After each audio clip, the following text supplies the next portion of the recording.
when it starts. What's up, everyone? Welcome back to episode 18 of Talktagon this week. We are looking back at UFC 316 pay-per-view, which was this past Saturday. Marab versus Sean O'Malley was our main event. It was a great show, and we have a lot to talk about. First things first, I thought the show was good. I was there live. First time being at a UFC event live. It was really cool. I didn't mind it.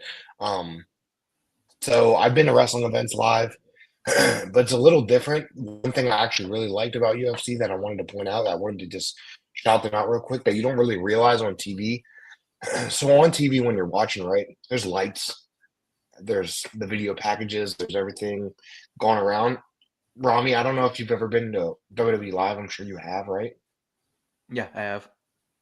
So they have like the lighting rig around the ring, and usually it's like shining out into the crowd, and it's fucking annoying. um, like there's been times where I've been at wrestling and the lights are like right in your face, and then it sucks. But one thing I noticed at UFC is all the lights are shining straight down when the fight starts, and all the other lights are turned off. So it's pretty easy to see the cage, which is really cool. So shout out to them for lighting, because I just found that, like, I felt like no matter where you are in the arena, you could see the cage. So shout out to them for that. But otherwise, don't shout out to them for that, because everything there was expensive. So do not shout out for that. But I didn't. Maybe I taxes. expected that. Yeah. But overall, the card was fun. I thought. Well, most of the card was fun. I'll say that. There was a couple things that I was a little wishy-washy about, but we'll get into these prelims to kick off, and it must be my week, because I went and I won. I think this might be the first time I've ever won. Correct? I don't think so. I think you've won before. Oh, with all three of us, I think so. Yeah. With all three of us, I think so. I was gonna say, you definitely beat my ass before, for sure. But yeah, prelims are fun. Here we go. We kick things off. This was a short notice fight here for Markel Medeiros versus Mark Joinski. Medeiros got the win via unanimous decision, 30-27, 30-27, and 29-20. Yeah, solid fight. I thought really it was Medeiros' fight the whole time. I agree with the 30-27. I don't really agree with the 29-28, but maybe you guys can give a little insight on that, seeing it on TV. The one thing I also wanted to point out is the weird thing about being live, you can't see what punches land or not. So when you're watching on TV and you hear the crowd react like, whoa, and you're like, they didn't even fucking hit. Yeah, we can't see it. You can't tell what hits or what misses. So we're just like, oh shit, he hit him, and maybe he really didn't. So in my perspective, I thought Medeiros won every round. He was just whipping his ass. He had some nice knees up the middle. I think it was third or second round, bro. I've never seen no shit like this. He stomped on his leg when he was on the ground. I know. Oh my! Instead of kicking him, he just stomped on him. That was brutal. So I thought, that was just nasty. On the commentary, they're saying that's illegal. I'm like, bro. I'm like, how is that? They're like, if anyone's down, they said this like 2 fights later too. They were like randomly brought it up 2 fights later. They're like, that stomp earlier in the fight is actually illegal. I'm like, what? I'm like, what could possibly go wrong with that? You can snap his arm, but you can't stomp on his leg on the ground. I'm like, you can also you can kick legs while on the ground, and you can foot stomp. So why can't you stomp on the leg? Yeah, they're like, stomping is bad. I'm like, well, I don't even know. I've never heard of that rule before, but to be fair, I've also never seen that done. So shout out to Medeiros for being creative, for real, dude. That was crazy. I think he might have just started a rule. I'm pretty sure they didn't have the rule because no one ever did it. Now he did, and now they're like, well, that should probably be illegal. Yeah. So hey, I thought it was a good performance by him. Mark obviously took this on short notice. So props to him, I guess, but I didn't see much from him there. And I agree with the 30-27 for sure. I definitely thought it was dominant. Choinski was tough, but definitely a one-sided in terms of like who's getting the better of the other. So yeah, 30-27. I don't know about the 29. It was one of those fights where, like, for some reason, if you knew it was a 5-round fight, Mark could have had a better chance of winning because Markel's cardio started to deteriorate towards the third round. All the leg kicks.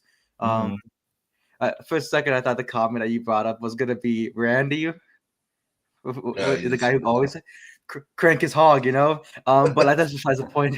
But Markel's cardio was amazing for the first 2 rounds. And the third round, he exasperated himself a lot for those leg kicks and the stomps and everything else in between. Mark, an extra couple more rounds, like a 5-round fight, he could have had the finish, but he was already down in the cards by a big margin.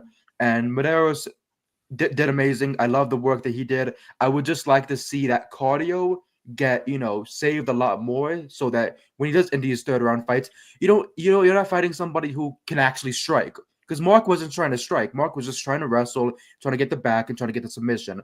And the next opponent for Markel could be a full strikers type of person and just land a good hook and just knock him out, because that's what it was looking like if Mark had him on the stand up.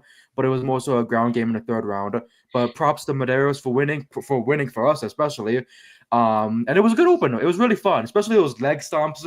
I was like, can we do that more? Can we actually have more of those leg stomps? Because I don't care if it's illegal. It should be happening more. Because I remember when they were using the oblique kick a lot, or when everything started popularized with the oblique kicks, people were like, oh, those need to be illegal. Not really. It's a fighting game. If anything happens, it happens. You know what I mean? As long as you follow the certain rules. Like, I know they had a rule for no 12-6 elbows for this event, but I would have liked to see some 12-6 elbows. I know Kayla Harrison was probably want to do some 12-6 elbows. I was like, come on now. But yeah, props to Medeiros. It was a fun opener. And it was a good way to start off the card. Yeah, it's that New Jersey / New York commission. They're always behind on times. They always want to keep it safe. Like, okay, I can't 12-6 elbow someone, but I can fucking regularly elbow them in the face until I get pulled off. So I know it's still gonna fucking be damaging. So it doesn't really matter in my opinion. As far as the oblique kicks, they're deadly, but I'd rather see the oblique kicks be banned rather than the stomps. Yeah, stomps are fun. I'm like, as long as it's not the head, I don't see the issue. I'm like, it'll heal in the end. It's not going to kill them if they break their leg. You know what I'm saying? It's like, it comes down the head, but the body and leg, come on. Remember, I think it was when he was one of his first fights, Khalil Roundtree was fucking kicking the shit out of someone in the body on the ground. Like, broken soccer kick someone in the ribs and stomp as soon as his opponent was trying to crawl back up to his feet, and he just kept soccer kicking him in the ribs over and over. Like, Khalil Roundtree's always been one of my favorites. Khalil Roundtree's always been one of my favorites. And the funny thing is, when he entered that fight against Pereira, people were like, we'll see how he does.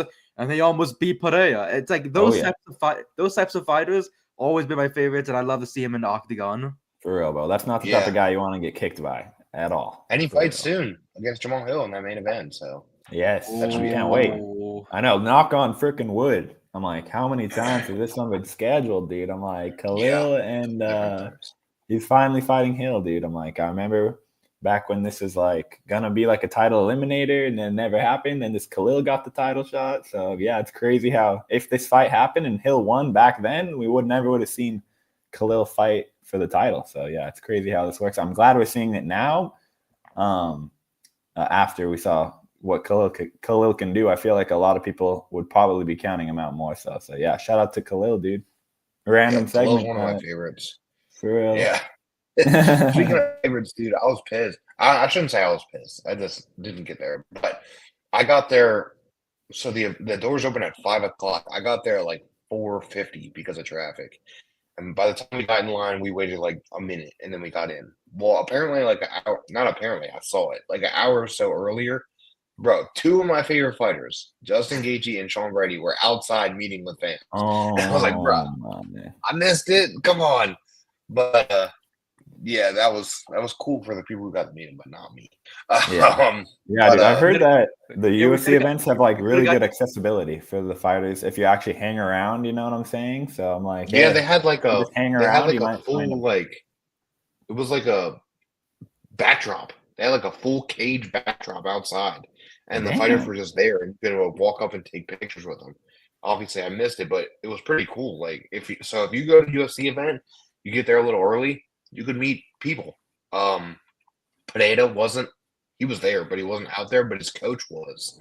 So his coach was meeting people too. So pretty cool. But yeah, good job, Metaros. We all picked Metaros, and we all got that right. So thank you for that. But he looked good. And then we moved on to Quinlan Southkill versus Ajmus. Man, I was looking forward to this fight because of Quinlan's most recent fight before this when he got that knockout in like 19 seconds or whatever. And I was like, man, hoping to see a quick one again here. That'd be fun. And we didn't. But solid fight. Obviously, I thought Quinlan won. He did win via unanimous decision 30-27, 29-28, and 29-28. He looked good up until I shouldn't say up until. He still looked good in the third round, but Ash Moose started to land on him in the third round, and he was hitting him and kind of backing him up. So Ash Moose had a solid third round, but I thought other than that, Southfield won the first two for sure. Yeah, I agree.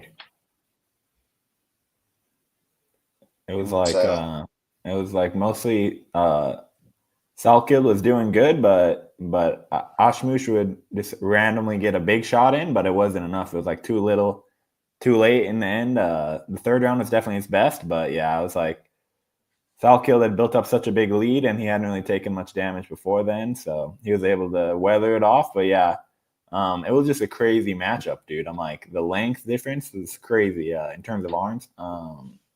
Where Southkill has this crazy frame for the division, and then Ashmush has these like tiny little T-Rex arms.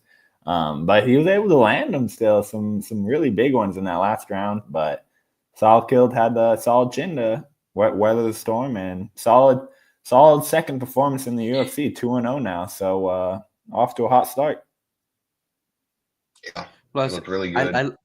I liked how his game plan was, I'm going to do exactly what Ashmush is supposed to do to me, but I'm going to do it even better. The ground and pound and the grappling exchanges were amazing to me. First two rounds, he was nonstop action. Third round, it was a little bit tricky for him, but Quinlan is he's getting better and better. Like 2 fights already in the octagon, and he's already showing this much skill. He's able to have himself under the pressure because we all saw Ashmus. He was trying to take his head off for the first 2 minutes, and then instead Quinlan got his number.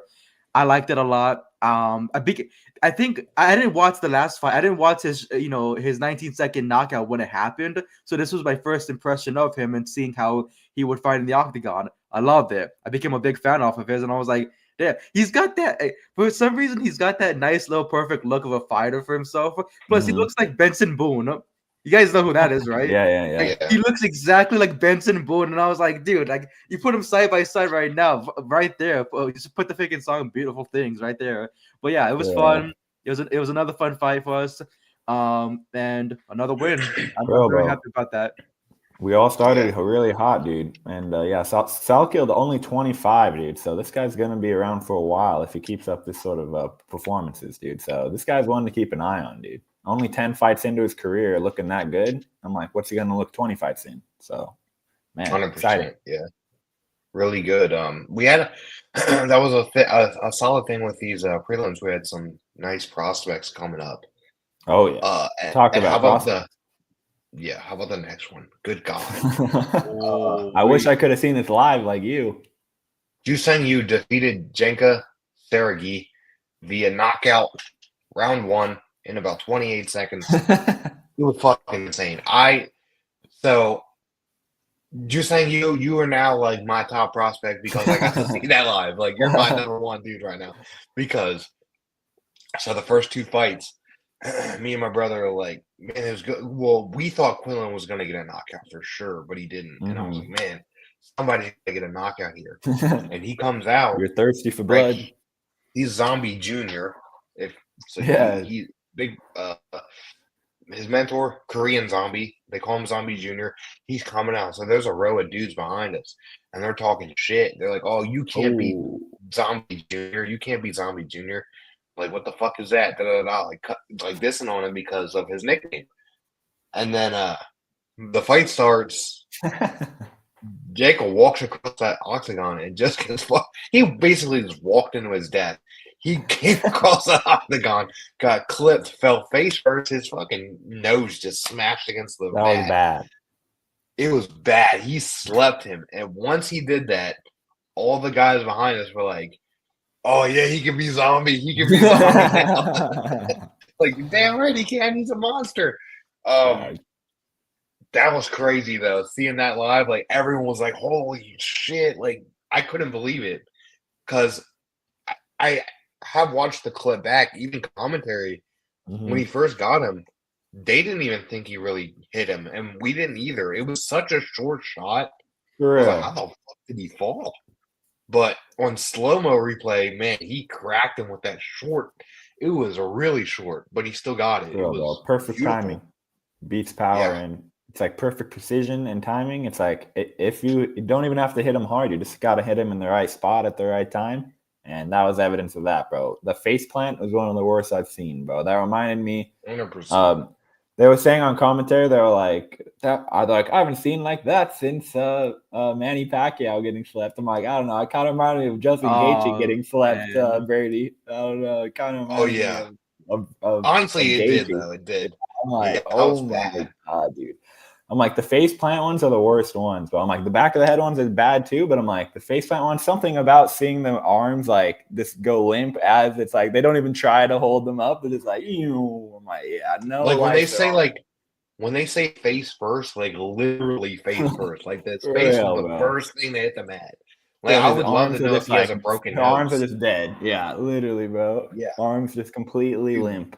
It's just and crazy his body visual, like bro. bounced. Yes. I'm like, oh my God, bro. It was bad. Yeah, that was awesome to see live. That was that was fucking awesome. Bro, that was your first ever knockout at a live UFC event. That's gonna be hard to match. I believe like all the other ones were TKOs, I believe. So that was like the only actual knockout. So it was really fucking cool. That one could be knockout of the year in terms of punch, bro. I'm like, there might be some other crazy 100% that gets it, but I'm like, bro, in terms of like the power to how the distance ratio, I'm like, that was just ridiculous how short it was, bro. Like that was the one you'd see in the movie, you know? It's like the 1-inch punch, you know, where it's like, boop, but dude, sleep. We gotta see you back quick. Fact. I want to see I mean, again. He didn't even take any damage. Yeah, he looked so. I mean, I can't even say he looked so good. It was the one thing he did was fucking awesome, but we barely even got to see a fight because and I'm like, the guy's hating on him. I'm like, bro. I'm like, the Korean Zombie himself probably gave him the nickname, bro. I'm like, I don't think he's calling that himself. I'm like, I don't think he made it up on his own. After the fight, he did say that he is coming to win a title and he wants to bring it to Zombie. So that's pretty cool. For real, bro. That would be the most wholesome shit, bro. That'd be enough to make a grown man cry, bro. And no, like Korean or, as far as I know, right? In the men's division, no Korean or Asian person has ever won a title. So yeah, I don't believe so. The first. For real, bro. That's pretty cool. Yeah, I mean, if he's gonna keep doing that, he has a good shot. He has a really good shot. I love these types of storylines in MMA where it's like student and master, you know? It's like get the revenge. We saw it with Pereira and Glover. I'm like, those are just natural stories that the fans obviously are able to just naturally see, and it's easy to follow. You don't need any bullshit fake buildup. It's just straight up, I'm gonna get revenge for we also had a similar thing like that with John Jones and Rashad Evans, where Rashad gets knocked out and then John gets back in, but then Rashad was like, "Hey, motherfucker, you stole my title shot," and we're just like, "What do you mean he stole your title shot? Like he earned that motherfucker." But like, I love those. I love the wholesome stories, though. You know what I mean? Like where Pereira and Glover. Like Glover was like, "I need you to get revenge for me, Luke Skywalker," and he's like, "Motherfucker, I got you, Obi-Wan." Like, and this is great. But like, yeah, I love it. But this one's like a freaking karate type movie because it's not like he has to get revenge for one person. Yeah. He's like, bro, like kill everybody. Get me my belt. So it doesn't matter who it is. Get me my title. I love it. It's like For real, it's gonna bro. be awesome. But dude, hey, he looked awesome. He had some pretty cool tattoos too. So shout out to him for that. Oh yeah. But dude, I'm high on him now. Honestly, even if I wasn't there live, just watching on TV, bro. Oh yeah. You It see a looked good knockout on like that, and you're TV. like, dude, I want to see this guy Yeah. back quick. Bro, So I that would like be look sick. down for 1 second, and then I'm like, dude, the fight's already over, and then I see the replay. I'm like, oh my god, like what the? For real, bro. It's so Yeah, quick. dude, it was fucking awesome. So shout out to him, and we all picked him. We got that one. So For real, bro. We agreed a love to lot. see it. Except, Imagine if one person didn't pick you, you know what I mean? And they have to bro. watch that knockout and we're just like, wow, brother, why didn't you pick them? That would have been the worst thing Yeah, ever. that was For bad. real, bro. Oh my gosh. But hey, good fight there. Well, I mean, good punch there. Yeah. But yeah, good stuff. Hopefully we can see him back soon. We then moved on to our first women's fight of the night, Ariane Lipski versus Wang Kong. And we do have to mention that Lipski missed weight by 6 pounds. 6 pounds is insane. Usually a fight wouldn't even happen with a 6 pound overweight, but Kong went on Instagram and was like, I want that fight. I do not care. I'm sure she travels far. So she's like, dude, I didn't come here for no reason. I want to fight. So she got the fight at a catch weight and she won. It was a fight. I thought this was certainly a fight. Wang Kong defeated Ariane De Silva Lipski via unanimous decision, 30-27 across the board. This was not the most entertaining fight. I thought Kong. I agree with the decision. I thought Kong won every round, but Lipski was I don't know. She didn't really put the pressure on at all. She didn't really try to wrestle much. Didn't really try to strike much. I don't know what was going on there, but weird fight. Weird fight. Yeah, dude. They said that she had a freaking tumor in her pituitary gland, bro. I'm like, what? I'm like she has while she was fighting. Yes, bro. They were like, literally, yeah. They're like, What? they discovered a tumor in their pituitary gland. That's why she missed weight. I'm like, how is she allowed to fight, bro? Because I was like, I texted my girlfriend. I'm like, where even is the pituitary gland? I'm like, she's like, that's in the brain, bro. I'm like, what? I'm like, that's in the brain. I'm like, what the fuck? For real, bro. I'm like, I love that you texted your girlfriend that because I would have did the same thing. Yeah, Exactly. Where the fuck is that at? yeah. I was- I'm like, what the fuck? While this fight was happening, I'm mixing chili, looking back and forth. Like, I didn't hear that part. If I did, I would have texted every single person I know. Hey, what the hell is going on here? Literally, bro. I'm First of like, all, when what you the said fuck? pituitary gland, I thought it was going to be like in the female anatomy. I didn't know I it know. meant brain. Yeah. But if Yeah. it's in the brain, bro, how's she fighting? For real, yeah. Let me see here, bro. I'm like, Because let that's me just as read it. dangerous as like Macy Barber going out to fight after what her situation Exactly. was. Cool. Literally, bro. I'm like, let me see here. Maybe that's why she didn't want to get hit. She's like, Yeah, "You're they're not hitting like, me in the head."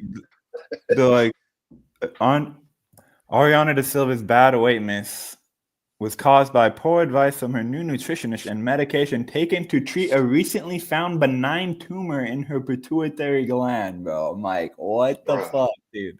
They're like, according to her You shouldn't longtime have. coach, blood test was done during camp back with high levels of prolactin and abnormal levels of cortisol, and further exams revealed a benign pituitary tumor, bro. I'm like, what the fuck, bro? I'm like, I guess it's benign, but I'm also like, what? I'm like, But it's still there.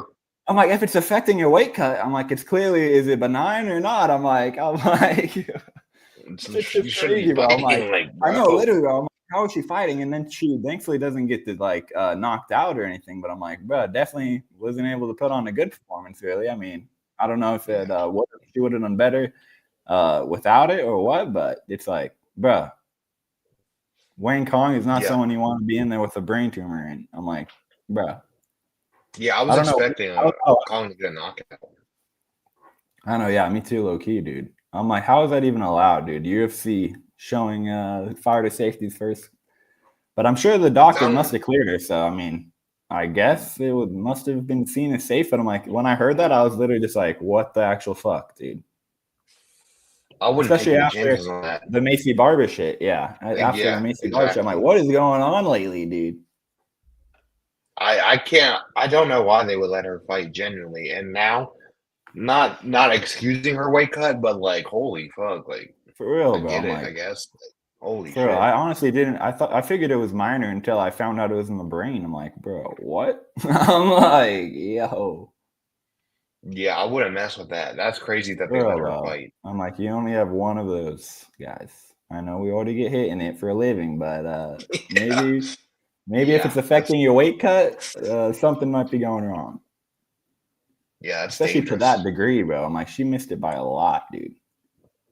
I do hope that she does take the She time did, off yeah. from fighting and gets everything settled for her, so that she's not ever involved in a situation like this ever again. Because that's no one want. Like you said, everyone puts their brain on the line every single time they go out there.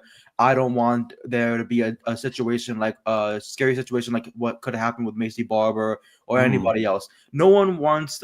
We already know that when we walk into this, whether we like the fighter or we don't like them, seeing them get knocked out, it does something to somebody. But if we see something traumatic, I think it's gonna leave like just a very, very bad taste in everyone's mouth and not want them to go back and watch the product. Because come on, if you see somebody having a seizure in the octagon, it's gonna make you just feel weird about it. Like when Aljamain Sterling got knocked out by Marlon Moraes years back, the way that his body was seizing up and twitching, it's a very scary situation. Hopefully Aryan's okay and they take the recovery for however long that they need to, just to be able to get everything back on track.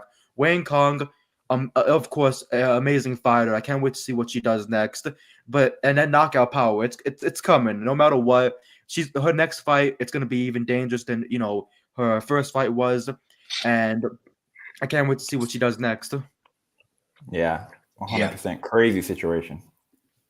Yeah, not good. And I didn't even know that coming into this, so scary. But Kong did get the win. I didn't know about it until Max just told us. I'm like, I was mixing chili, man. Yeah, I know, bro. I'm like, Yeah. they didn't really make it that big of a deal, bro. I'm like, what? I know they're like not life threatening, but it does affect their hormones. I'm like, bro, that seems like it would affect their performance. I'm like, I think it's also life threatening, man. Like, come on now. Yeah, I'm like, aye. So yeah, But at least hey, she did. At least it was a decision. Lost. I was like, cool. Yeah, at least she lost by decision, and we did get a win here for all of us. So we are all 4-0 up to this point. For real, Looking here we pretty go. good. Oh yeah. But then that motherfucking Chaos Williams ruined it for us. For real. And I got some shit to say about this one. So Andre Gustafsson defeated Chaos Williams via unanimous decision, 30-27, 30-26, and 30-26. This fight, man, I shouldn't even say the fight. This performance from Chaos Williams was fucking dog shit. I don't know what he was doing, bro. I don't know what he was doing. He was just like, he just looked bad. I don't know. His cardio maybe was a little off. He couldn't. He was doing okay at defending the takedowns, but he wasn't throwing anything big back. And then Gustafsson was just constantly on. He reminded me of Drickus here. Like, he was just throwing and pushing and literally running at him, just like doing shit. Like, he was just straight up doing shit. That's how I can explain fight style. Just running at him and swinging wild and just weird. With Chaos Williams, wasn't he scheduled to fight like weeks ago or so? Yes. Last week, I think, right? Last week, so I feel like doing a double take of having to cut weight and everything, whatever you cut, you may have gained the day after, and you have to cut back again. I think it really deteriorated his body a lot. I don't think doing 2 weight cuts in back-to-back weeks is very helpful for a fighter. So I'm not gonna give any excuses, but I feel like that could have been a situation with this fight. I will say on the flip side, though. Gustafsson was also supposed to fight last week. Yeah. And I feel like Gustafsson just came in with the game plan of like, I'm just gonna pressure clinch every single chance I get. And Chaos, because Chaos is more so of like a brawler. He wants to get in there and he wants to knock people out. So when you remove that attribute from your strategy, it's really gonna affect you. I'm not giving any excuses because it was a dog shit performance, and I was shaking my head the whole time, like, damn, brother, I'll put on Money in the Bank over this. But like, we lost. That's really I could say. Like, we fucking lost. So we were never welcome back into the casino ever again. We were fucked. For real, bro. It was just a disappointing Yeah. performance, especially because I'm like, I kind of expected this one to be like a banger, you know, where it's like both guys almost getting knocked out, maybe. But it ended up kind of being one-sided where Chaos couldn't really do anything, bro. I'm like, couldn't get his offense off, couldn't protect himself. I'm like, from the clinching or from the punches. I'm like, it says here Gustafsson had 76% accuracy on his significant strikes. I'm like, you're gonna lose every time if you're that bad defensively. I'm like, that's just unacceptable for an MMA fighter, for a UFC fighter. I mean, especially someone who has this level of experience with Williams. But I'm like, this guy's his first ever UFC fight. You've been in there with some of the best. But yeah, it just goes to show that these up and comers, these new guys, coming to the UFC, they're hungry, bro. It's like if you're not there 100% ready to go, they'll be more hungry than you if this is their first time, you know. And this guy, Gustafsson, he says he's like a Viking, blah blah blah. Says he doesn't even study film.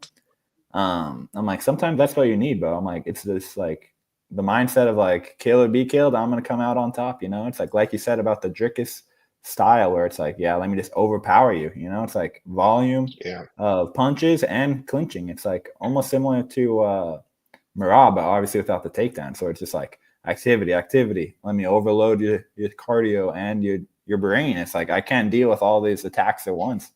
Yeah, like what are you supposed to do if you have a grown, full-size grown man running at you and swinging at the same time? For real, like if you can't counter shot perfectly, then you're just gonna get ran over. Yeah, so and how he ducked his head, bro. It's like he was like basically only available for the uppercut, and it was like Chaos was just not able to line it up this fight because he wasn't able to get his rhythm. I had to look this up right now. I was trying to see if Andreas and Alexander were related. Because how? No, they're not related at all. Like, how are you? You're Swedish and the same last name. Like, what's going on here? It must just be common. I guess so. It's a common fucking Swedish last name. For real, bro. It's like Silva for Brazilians. Very common. That's true. Williams. But yeah, for American. Good showing, I guess, from Gustafsson. Not so much Chaos. Sadly, we definitely all picked Chaos. Underestimated him, I guess, or did Chaos just shit the bed? It's hard to tell, but yeah. I mean, technically, this was his debut, so it's hard to always just tell.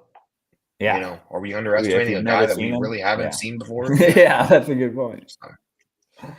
So hey, shout out to him and this next fight. I shout out to Chaos, but this next one, this is gonna be a fun one for Max.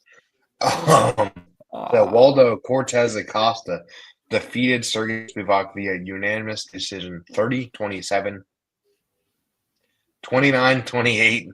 29-28. This was awesome. And by awesome, I mean it was something. So this fight, it was okay. It wasn't the most entertaining fight. But I expected another knockout here because you got two big heavyweights, and I didn't think they were gonna wrestle much, and they didn't. They kind of did a little bit, but they really didn't. Because it was a weird one. Trying to get takedowns, but Waldo did a good job of takedown defense. I'll say that. But otherwise, they were just punching. But I personally thought that Sergey won this fight. I thought everyone around me thought that Sergey won this fight. You guys thought Sergey won this fight, but he didn't win the fight. And I was happy. I was happy he didn't win the fight because I picked Waldo. So I was like, let's go. But he didn't win that fight. This is another thing. I mean, we talk about it at least once a week, like once every card. The judges just, I don't know what they're watching because especially the judge that gave it 30-27, he did not win all 3 rounds. That one's the one where I'm like, okay, maybe if you want to say it was a close fight, I understand. But I'm like 30-27. I'm like, whoa. I'm like every round, but. Yeah, dude. I feel like Sergey could have done more, but I'm also like, I also feel like he did enough. But exactly, yeah, it was one of those fights with volume or power.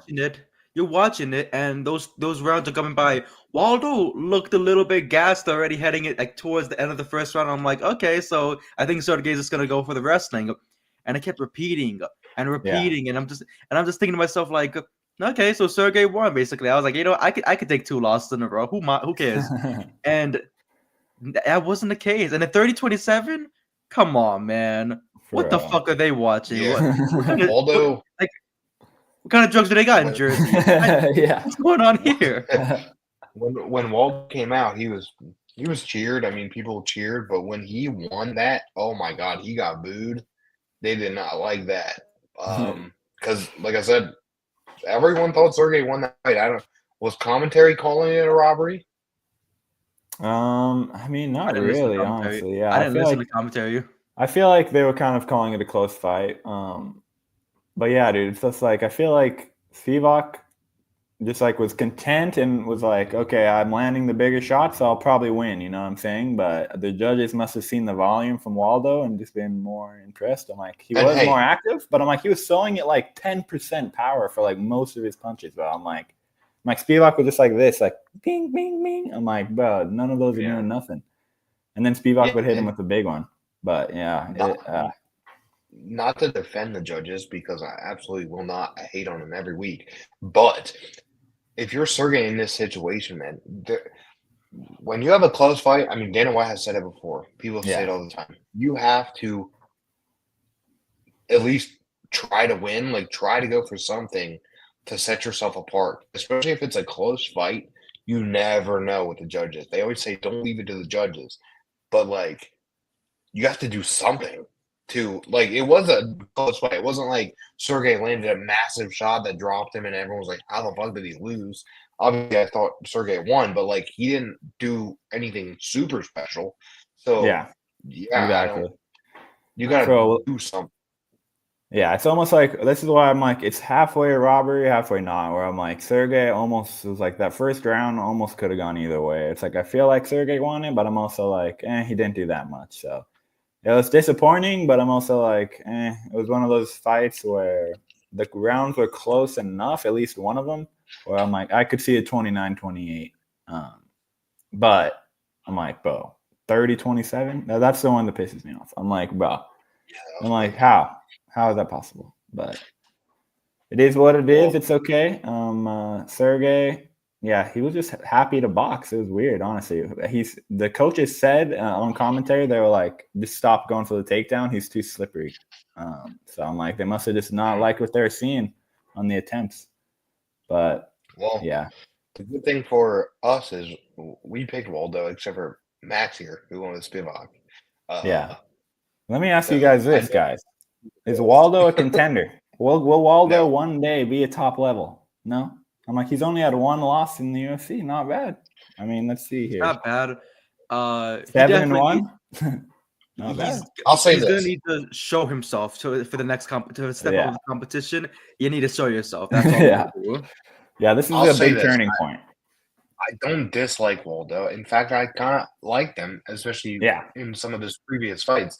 The issue with me is if he goes up against a heavyweight contender, looking like how he did in this fight, I don't see him winning. He looked like Robbie said, gassed in the first. He barely threw any huge punches. Sergey was hitting him. Sergey obviously didn't throw anything too damaging, but he was hitting him. But other people can.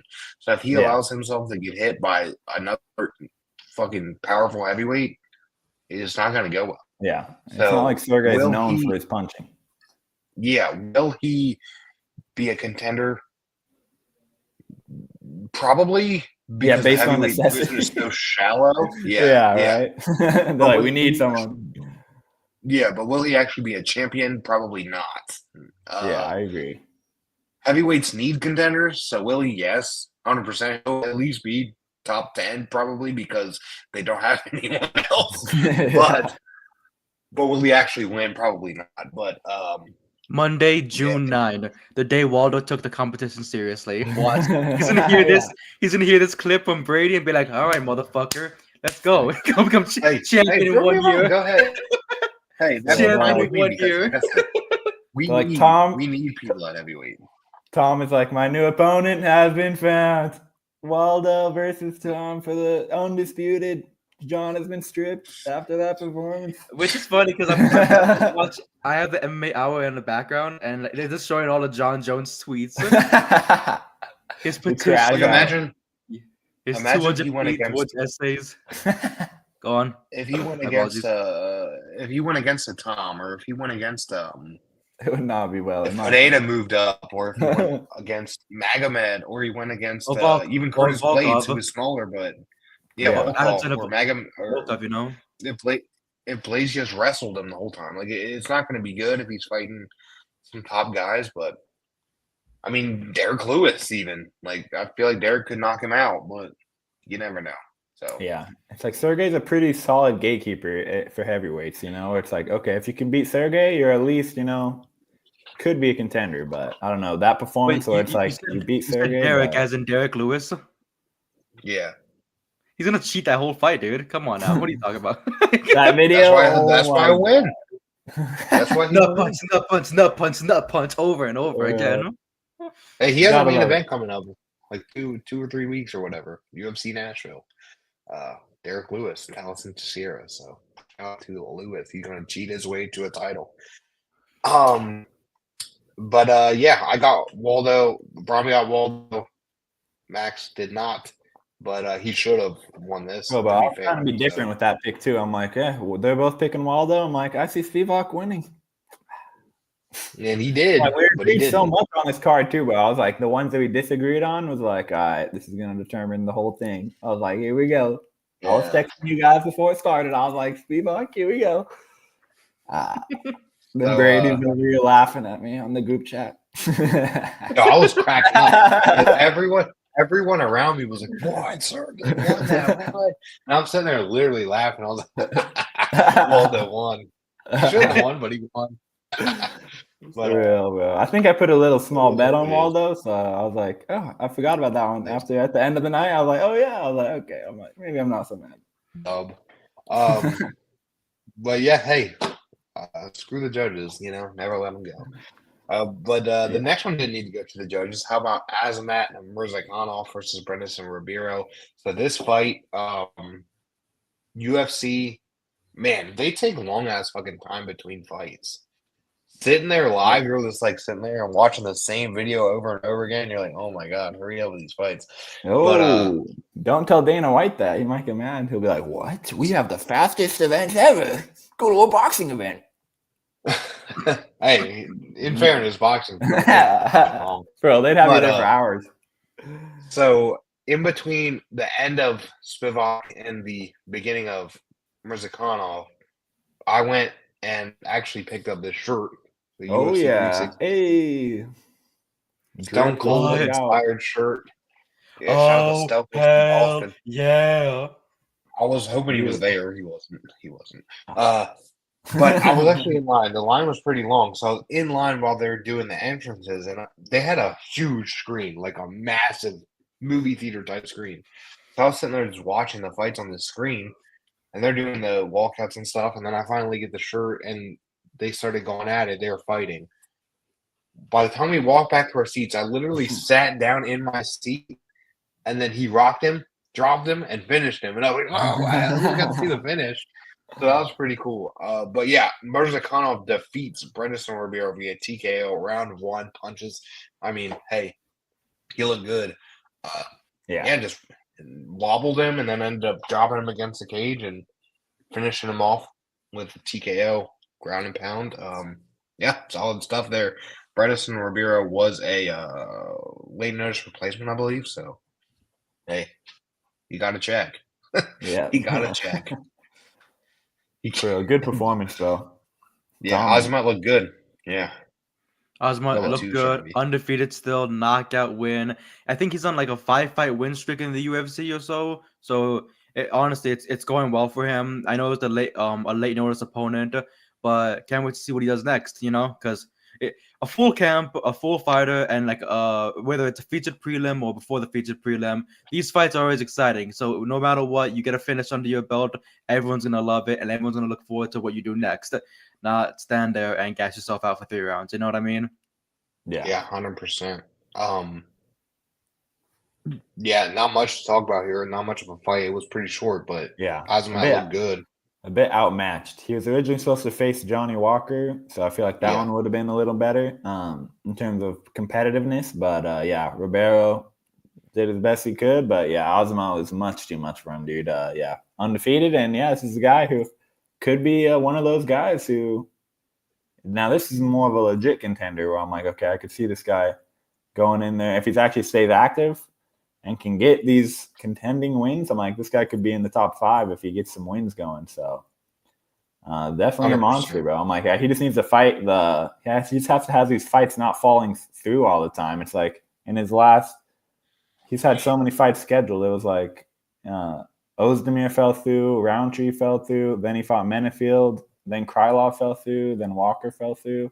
So I can't remember if those are all on him or what, but yeah, just needs to get in there with someone a little more high level where he can really show that, hey, dude, I'm ready for these top guys. Throw me in there. Because he's 36. He's not the youngest guy who hasn't been in there. He's not the youngest guy who still needs to face the top guy. So it's now or never, really. I mean, yeah. But those bigger weights do tend to have the older guys last a little longer.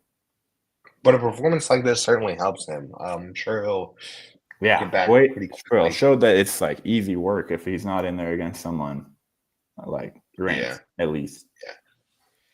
Yeah, so maybe he'll get someone ranked next or like a literally number 15, whoever that is. I don't know off the top of my head, but hey, shout out to him. Hopefully he can also come back pretty quick because another easy one. Yeah. So shout out to him. We all 3 picked him again, so looking good so far. Yeah, good performance. And then we moved on to our prelim headliner, which was Josh Van defeating Bruno Silva via TKO in round 3. Man, this was my fight of the night. I thought this was a really, really fun fight. Sadly, again, they did not give a fight of the night bonus, so no one got one. But if they did, I thought this one should have got it. It was honestly on Josh Van. He didn't even get a solo performance, which kind of sucked, but he looked damn good. He landed a couple nasty knees on Bruno Silva early. And shout out to Bruno Silva. I was saying the whole time, man, this guy can take a fucking shot. He wasn't falling. He was getting the first 2 rounds. Josh was landing everything. Knees, kicks, punches. And Bruno Silva was just eating it and trying to fight back. It was really, really, really good performance by Josh Van. And then in the 3rd round, he eventually rocked him and finished him up against the cage with a TKO. Dropped him down and got it done. But great leg kicks. They were actually knocking each other down with some leg kicks. So I think right out the gate, 1st round, Josh kind of got kicked in the leg and fell but popped right back up. But yeah, fun fight there. I like this. Good performance by Josh Van. Oh, yeah. For real, bro. He's one of the best fighters in terms of pure entertainment every time, bro. I'm like, he's never going to have a boring fight. Like, unless someone just lays on top of him and doesn't let him do his thing, he's going to put on him for the fans, dude. Now, this is what a young fighter, bro. 23, doesn't turn 24 till October. I'm like, dude, this guy already has 8 fights in the UFC, 7-1, and he's only 23. I'm like, dude, this guy is the future of the division if he's able to get a really crazy streak going, dude. I'm like, man, I just love his style, bro. I'm like, just beautiful to watch, bro. The boxing is just beautiful. Yeah, and it looks like Dana White will like him too because he posted this morning on X. He said, "Fight news coming soon." Let's go. For real, bro. I'm like, he's quick. So active too, bro. I'm like, he puts on these turn. crazy performances, bro. Like lands like 100+ punches, and then he's like back quickly. I'm like, this is crazy, he fought bro. At the Sphere. Yeah, with O'Malley Marab. He's fighting here. He already said he has some fight news coming. There's a rumor that it could be at UFC 320. So in about 4 pay-per-views. UFC 320. Okay. I was thinking like more so like maybe he might have a fucking fight at the end of the month, June 28th. Hey, you never know. It depends on. You never know, fighting. Man. Yeah, he could fight pretty quickly, especially if someone drops out and he just jumps in. So. Yeah, he's still young, but dude, he's the type of guy. I'm like, if he keeps rounding out his game, bro, I'm like, he could be champ, bro. I'm like, especially with how much years he has to go, bro. I'm like, if he just keeps getting better every day and keeps competing, I'm like, dude, sky's the limit, bro. 23. But and he this looks is the also when you take back-to-back fights. Do it when you're young. same. Yeah, Get all these fights in when you're young. I like it. It will help a lot. So, yeah, Josh Van, he's talk about a contender. He Yeah. is. He For is. real, He bro. certainly is. He's So shout definitely a out to contender him. to watch. Yeah, and Silva's Yeah. not just some scrub either, you know? It's like, Yeah. but he made it look pretty easy, bro. I'm like, that was just crazy. It was more of just a display of Silva being tough, like you said, Yeah. which made it so entertaining. Yeah, fun fight there from Van. He did not get a bonus, like I said. The only person who got a performance bonus on the prelims was, of course, Ju Sang Yu, of course, with the 28-second knockout. So everything else was on the main card. But yeah, fun early prelims. I went 7-1 as well as Rami, and Max We went crushed 6-2. it. So we're not too far behind here. We did really Bro. good on these prelims. Happy about that. Elite ball knowledge. Hold on. Oh, the hat comes back Yeah. now. The hat is back. Hey, the sheriff You is know what- back in town. You know what time Hey, it it's is? about to go off. Don't It's worry. winning time. But he's like, let me pull up this graphic. Yeah. Winning time for about 10 seconds because Oh, Rami took an L here on the first one. Rami likes to look at the overall percentage of winning. That Exactly. is all. And not only just that, look at that main event. Okay. Hey, Yeah. Hey, bro. Hey. This is what I get for ball trying to knowledge. Ball knowledge. I fell Yeah, for the we, propaganda. Yeah, Kelvin. Hey, Kelvin propaganda. bro, he didn't get knocked out. We all King fell for the Arthur. propaganda of Patrick. So Yes, that is true. The PFL propaganda, we definitely fell for that. we'll talk about that in a second. But we did kick off the pay-per-view with Kevin Holland versus Vicente Luque. Kevin Holland gets the win via submission. Darce Hell choke. yeah. Round 2. Crazy. Didn't see that coming. Great fight while it lasted. First round was great. Kevin Holland looked really good. He looked on point. 170 is definitely his division. Hopefully he stays there. He said he Yes, will. Hopefully he please. stays there. Man, he looked good. He was piecing Luque up. Had some solid grappling there. And yeah, Luque could not get to him. He was eating a lot of shots. And in round 2, he got Kevin down, or he tried to get Kevin down. One shot for a takedown, and Kevin just locked up that Darce choke so fast. Locked it in, rolled over, and it was over. He tapped. I couldn't believe it. I could not believe that Kevin Holland made Vicente Luque tap. If you asked me how this fight would end, it wasn't that. It was not by submission. Crazy. But yeah, Kevin Holland got the win. Yeah, I thought it'd be a knockout, if anything, for Kevin. But no, dude, he shows that if he's really locked in and in the proper division, bro, I'm like, he can really hang, dude. It's like 170, bro. I'm glad he's fine. I mean, we've heard this before, so please actually stick to it. Where he's like, 170 is my new division. I'm going on a title run here. Then he'll take a loss, unfortunately, and then he'll be like, all right, back up to 185. Like, I need to get that grub. But yeah, dude, I love how he called out Colby. Luque's first time. Yeah. This was Luque's first time being submitted in the UFC. The last time he got submitted was in 2013 to Carlos Pereira. That's crazy. It's sad too because like I see here he went on in 2020 on the Ferguson Gaethje card. He knocked out Nico Price. Then he knocked out Randy Brown. Then he choked out Tyron Woodley. Then he choked out Michael Chiesa. Then he proceeds to lose to Bilal, Jeff Neal, which is 2 top contenders. You can't really deny them. Then Rafael dos Santos, he beats, even though Luque had like something in his brain or so. They were saying like he had like a example, a tumor or something when he got it like out of his brain. It's like a brain bleed or something, right? I can't remember. Exactly. And then Joaquin Buckley he loses to. Then he beats Themba Garamba, who was like this top prospect rising up. And then win. Kevin Holland beats him here. And you see the way that Vicente entered the last fight where he won against Themba, and then he enters this fight.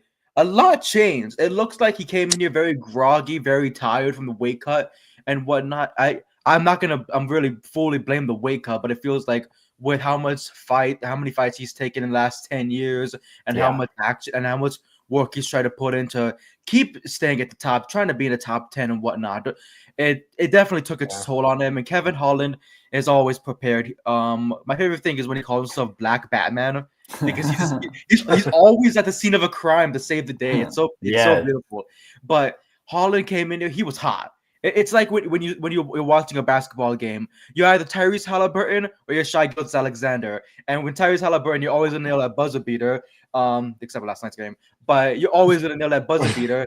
And I like what I'm seeing from Kevin. You know what I mean? I always love to see Kevin Holland fight, and I love to see him take out the best. I did like after the fight, he called out Colby Covington, I believe.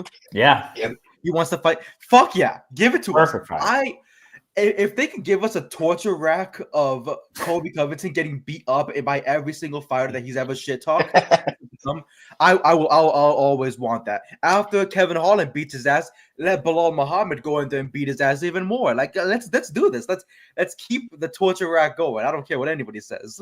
Not only did he call out Colby, he said he wanted the worst fighter in the division, Colby Covington.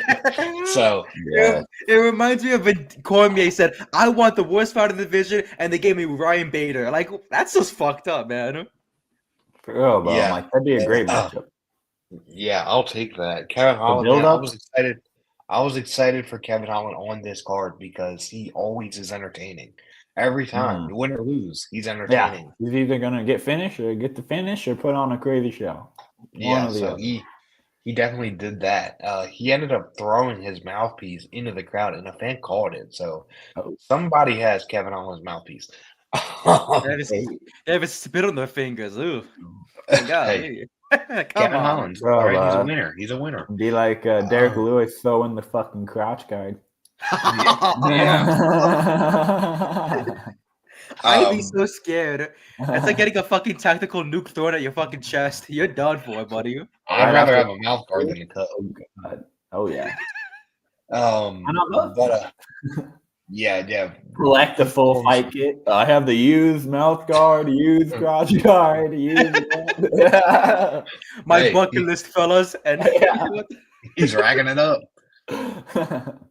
Good performance though again from Kevin Holland. Myself and Max picked Kevin. Rami went with Luke here, so you hate to see it. Rami, we would have. I would have still beat you. Never mind. I was gonna say we would have tied, but I don't think we would because I take it back. I'm sorry. Good stuff though from Kevin Holland. He no. If I would have went with Holland, we would have been tied here. You know that would have been. We would tie. Yeah. Rami would be 11-2. Oh yeah. We would have. Sorry, I thought you had math, motherfucker. Math. I take it back. I'm sorry. We would have been tied. I apologize. I'm like, what the hell's going on here? The diss to Rami. I was thinking you lost another one on the finish. Am I seeing this clear? Come on, man. That would have been 4-1. Come on now. Brady gets wins for being there in person. So, but yeah, it was a good fight there from Kevin Holland. Very shocking. And everyone was freaking out because I don't think anyone expected him to submit Vicente Luque. That's not one bit. So big for him. And that was a good opener. Thank God the next fight didn't open the card. Mario Batista versus Patchy Mix. Mario Batista defeated Patchy Mix 29-28, 30-27, 30-27 across the board. He missed the decision. This fight fucking sucked, and for the first time in a long time, it was not because of Mario Batista.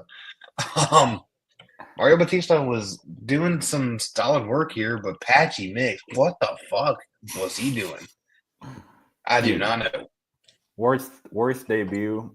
Oh man. Yeah, honestly, might be the second worst debut since. Yeah, second worst debut since Ben Askren. Right? No. Wait, give me the fight.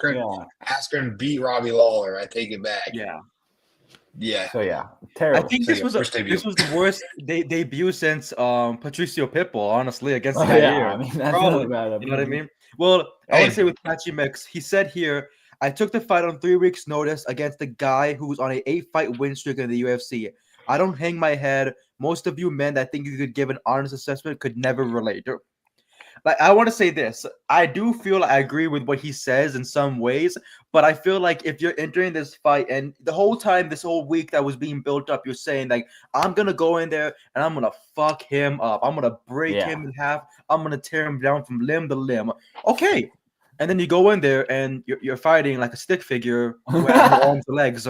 Like, you know what I mean? Like you're taking the death. Yair did the same. Yair and Mario Batista looked at each other and said, same game plan, and it just fucked up the stand-up. That the whole time. Fucked up the stand-up, ground game, they could enter at any time. And like, I don't know what Patchy Mix was trying to go in here with. And I'm not gonna say like I know how every fighter should be handling their game plan or whatnot, because Lord knows I'm not no fighter. I'm a lover. But like but Patchy Mix is just I can't wait to see him again in the octagon. But you know what we need to do? Patricio. Patchy and Patricio. The only way to get a win from these Bellator PFL guys is by making them fight each other. And then whatever happens after is whatever happens after. And you'll get a draw. No, they both pull out. They both miss weight and both pull out. Oh Lord. It was definitely a fight. I was the one thing I was mostly disappointed in, which is wild to say, is that I thought Patchy Mix could have 100% went for more takedowns and shot for more takedowns and tried to take his back more. He just didn't. I don't know what his game plan was, but whatever it was, it didn't work. I know, bro. All fight week, he was like, I'm taking him out. He looked mean. He looked ready. He was like, had this grumpy looking face on him. And then he got in the cage and was like, damn, I don't belong here. Like, I'm just happy to be here. I heard they had churros in the back. You know what I mean? Like, what's going on here? It did look like he got his eye messed up a little bit from where, maybe you guys can tell me, was his eyes shut?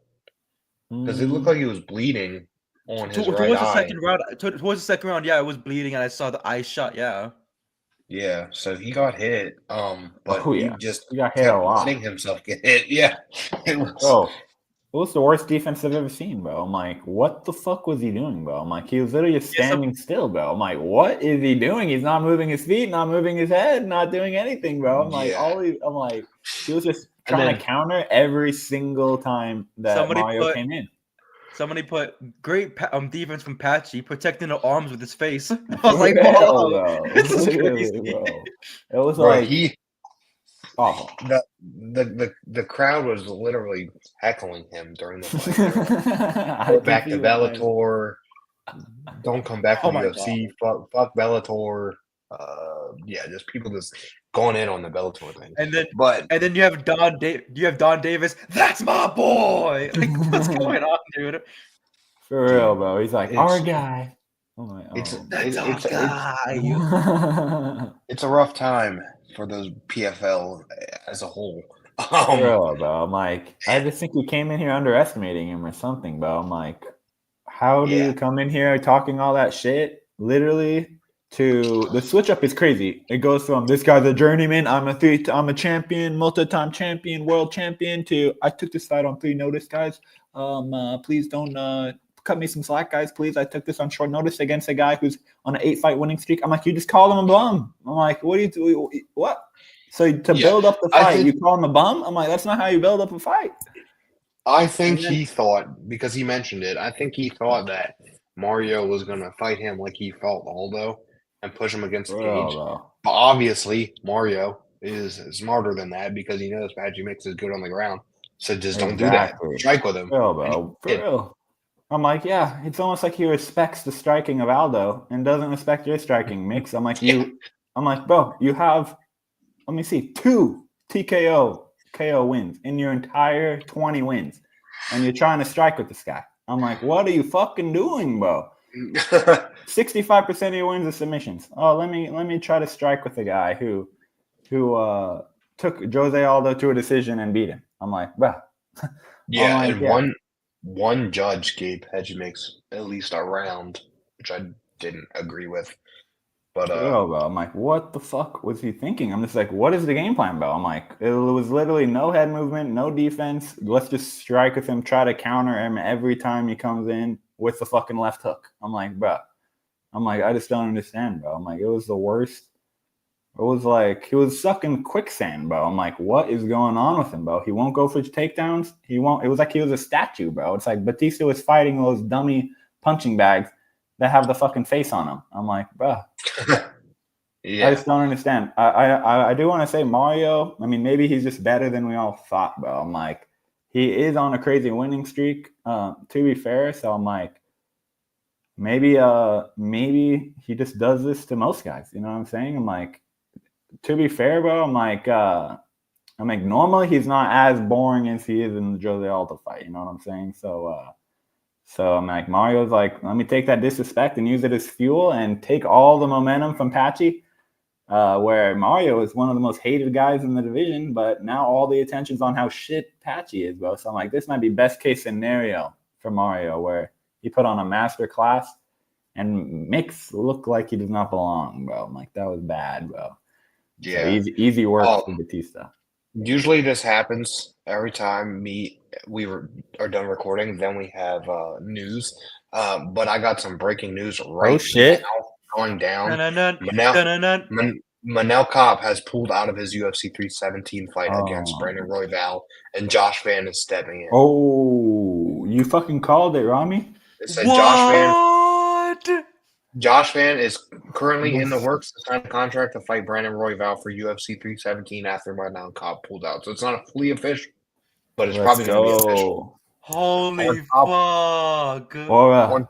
On top of that, when Josh Van posted fight news coming soon, about a couple minutes ago, Kevin Holland quote tweeted and said, "Me 3," as in me too. So Kevin Holland looking for fight news soon too.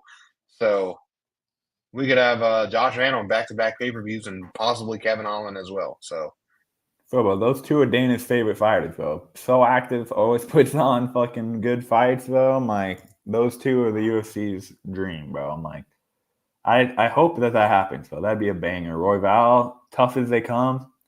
And this would be a real big test for Van, bro. This is what determines. Royval has just posted a quote from Manel Kopp that says, 4 weeks for the fight, worth the place for the belt. The chills, nausea, and panic are already starting to take effect on the body of that little puppy, Brandon Royval. I won't be surprised if he runs away from this fight. So Brandon is laughing at the fact that he said, I won't be surprised if Brandon runs away from this fight. Manel Kopp has now pulled out. I freaking love it. So, hey, Royval versus Josh Van, I'm in. Royval has already fought for the title, so if Josh Van can beat him, that's a big step. Yeah, 100%. I love to see it. Love to He's see getting it. He's getting that Steve Erceg push right now. Holy shit. Huh? Hey, I do better than Steve. For real, bro. This would be like... Bro, I'll never forget that. Knocking out Matt Schnell, instant title shot. Exactly. That's what you need. That's what you need. For real, bro. Oh my god. I will also mention that I forgot to mention. Kevin Holland also got a performance bonus. So shout out to Kevin Holland. He deserves that. Kevin's raking up the performance bonuses with how much he fights, though. Yeah, Mario and Mix did not, of course. But we then moved on to Joe Pyfer defeating Kelvin Gastelum via unanimous decision 29-28, 29-27, and 30-27.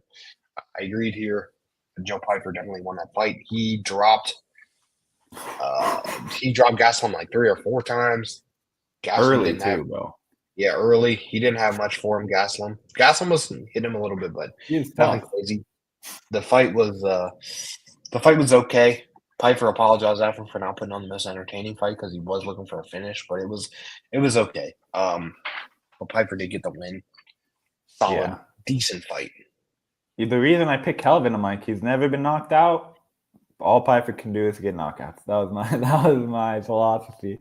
One half of that held true, but not the part about Pyfer only being able to get knockouts to win. But yeah, dude, Pyfer, this is a really impressive performance, bro. I'm like, even though he wasn't able to finish Gastelum, I'm like, bro, he got damn close in terms of like, bro, if that was just a little bit better placed, some of those shots, it would have been 9-9, dude. I'm like, what the fuck is Gastelum made out of, bro? I'm like, I knew it was gonna be bad as soon as that first drop happened. I'm like, oh god.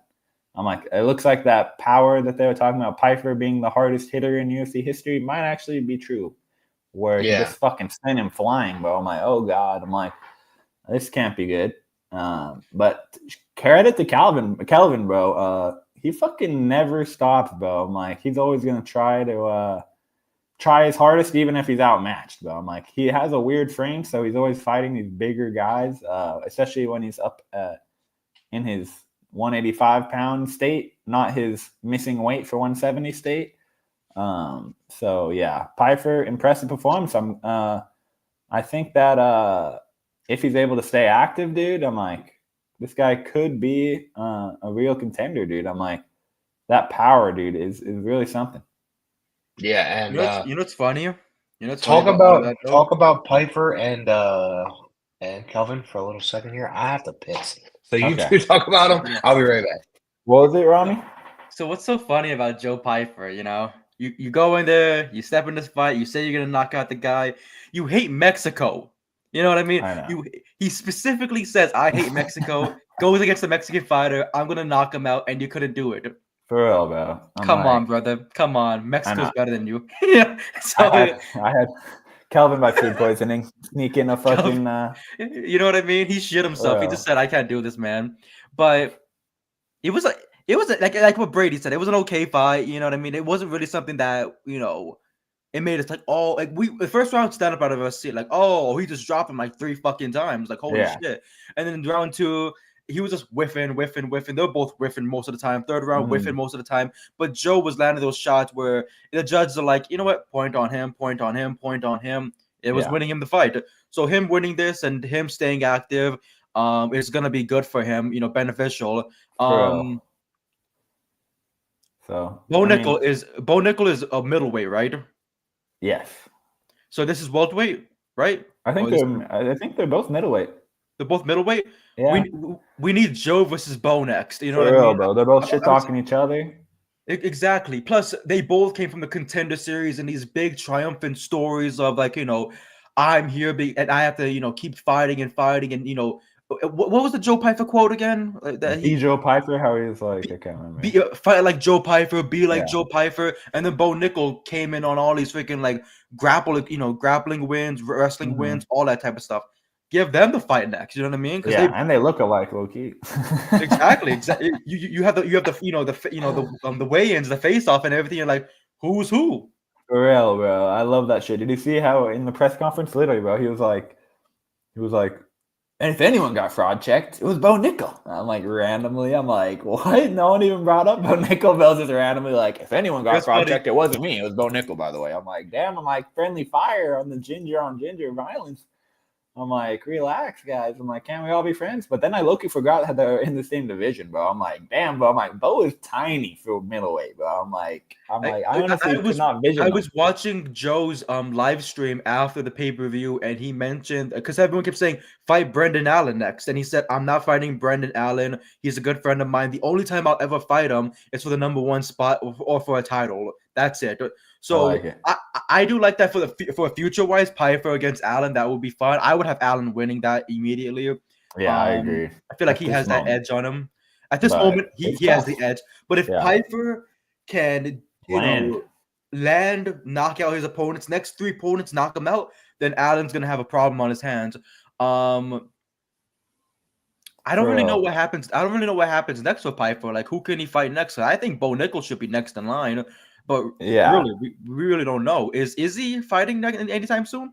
No announcement with Izzy yet. I would see. You know what I mean? Like Izzy versus Joe Piper. I'll take it. You know what I mean? Fuck it. Just to put him out of his misery. I don't know. I know, right? It's like Joe is one of those guys where it's like he had that tough test versus Jack Hermanson, and he lost it, but that was 2024 February. So I'm like, it's almost a year and a half now. I'm like, he's definitely moved past that a lot. And I'm like, his resume isn't exactly stacked with top level guys. I mean, his UFC resume is his best win might be Kelvin. I mean, unless you say GM3, you'd prefer. But yeah, it's like Marc-Andre Barrios. I'm like, those are his best wins. But if he's able to beat these top guys, like we need to see him on Randy, the GOAT, Craig, Randy. that hog. The GOAT. Shout out to Randy, our favorite viewer. Brady, how's your piss? Good. I had to start the laundry too, but it was. Yeah. Guys, While being you're doing, productive hold on. over here. While you're doing that, hold on. I gotta go piss too. So be right back. Okay. But yeah, what were you guys on We about? were talking about we were saying who should Joe Piper fight next, and I was also saying I'm like Piper's resume is not the best, but if he's able to beat Kelvin, that makes me feel better about him in like against a ranked opponent. You know what I'm saying? Where it's like he fought Jack Hermanson, didn't look too great. Yeah. But that was almost a year and a half ago now, so I feel like he's improved a lot. I think it's halfway mental with Joe, where we kind of saw him kind of crash out after the last cancellation. But I think that he's actually a really good fighter, and if he's able to connect clean and keep his energy levels throughout the fight, then he could really be dangerous. But man, middleweight's a tough, bro. But dude, Rami was saying Bo Nickel should fight Joe Piper. What do you think about that, Brady? Fuck it. Either him or Gaston. I'd take Yeah, either yeah. or. Yeah, Because a I could loss see and a that. loss here. Yeah. Yeah, But I wouldn't mind either, to be honest with you. I think bro. the Bo only thing needs to with win. Piper is Bo needs to win does need to bad after win. that. So I'm like, Bo yeah, it needs might to be win, too big of a Gaston needs risk to win. Yeah. to give him against Piper. It might be too big of a risk for Bo. Might get knocked out, and then it'd be like the end. You know, I'm like, I don't know if he'd keep fighting after that. If I'm being honest, because he's already pretty famous from wrestling. I'm like, if he just worked in that world, he could make money. Yeah, it's an interesting one because the middleweight division right now is a little in a weird spot. We have Dricus and Hamzat coming up soonish, and then you have Izzy's always there. Imavov, who should have had a title fight. Yeah, he should be next for sure. You have Whitaker's always there. Gaslam, even though he just lost, is always there. So that could be a fight for Bo. Then you have obviously Piper. So yeah, there's a couple guys that maybe Piper could fight like a Robert Whitaker next, Yeah, just to test like, bro, that'd be a good test. if he's up there. Mm-hmm. But yeah, interesting. Yeah, lots of options for Piper at this point because he's kind of a big name, despite not having too crazy of like names on his resume. He's able to build his name well just on his own performances, highlights, the way he holds himself outside of the ring. A little crazy, not crazy, but he'll say what he wants to say for sure. So yeah, dude, Joe Piper. We'll see what he does next, dude. Yeah, interesting. Also, I literally just see this right now, so I wanted to get your thoughts on it while we're on the show. Let's hear it. Justin Gaethje has posted that he will retire if he doesn't get the next title fight after Charles Elia. Was he coming off the Fiziev win, right? Or who did he fight last? Yeah, Fiziev, I think. I don't know how I feel about that. Me neither. I don't want him to retire though. Yeah, Exactly. me neither. For real, yeah, me neither. Give him the fight. I mean, I'm like, bro, is Armin never getting a title shot? I'm like, Armin's screwed. He's never getting one after that bullshit. I think Armin fucked himself over. For real, bro. I'm like, I don't know. I don't know. It's tough to say. I'm like, I don't know if that's really doing yourself any favors, Justin. Saying I'm gonna retire if I don't get the title shot. I don't know. He's playing that John Jones game. Yeah, for real, bro. I'm like, I don't know how I feel about that. But I mean, I'm like, bro, if anyone, I'm like, bro, I want to see Holloway at lightweight again, bro. I'm like, bro. For real, bro. I'm like, I just don't get it, bro. I'm like, I don't know about that, bro. I'm like, you've had one win. I'm like, in the last since 2020 and since 20, I'm like, he beat Fiziev, Poirier, lost to Holloway, and Fiziev again. I'm like, you've beaten two guys in the last 3 years, though, and then it was Fiziev twice. I'm like, I don't know if that's title shot worthy. So that's kind of weird to me, bro. I'm like, Justin doesn't catch me as that type of fighter to be like. That seems like more like his manager is saying that than anything, bro. We all know his manager. Yeah. So I'm like, that Ali. doesn't seem like Justin, dude. What? I'm retiring if I don't get a title shot? I'm like, you've had so many title shots. How many do you need? In fairness, I think he has been contemplating retirement for a little bit now, so maybe he's just like, Yeah. I'm done.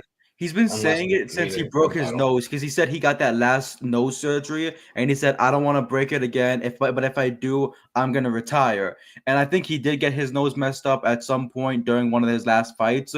So I think he's just probably entering that phase where he just wants to have that last fight. If he can win the championship, he'll retire with it, and then he can just go off into the sunset.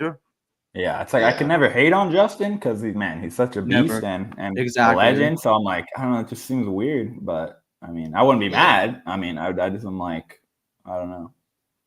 I don't know. I'm like, there's a lot of hungry guys at lightweight that are fighting all the time. So I don't know. We'll see. We'll see. That one's gonna be interesting. Yeah, but speaking of, let Justin fight Patty for a fat payday. For real, bro, that'd be a fun one. Yeah, I'll take that. Like, for real, I'm like, if it's not gonna be a title shot, give him a big name at least, you know? Yeah. But speaking of title fights, we have our co-main event of the evening. Women's bantamweight championship fight between Kayla Harrison and Juliana Pena, who was the champ but is no more.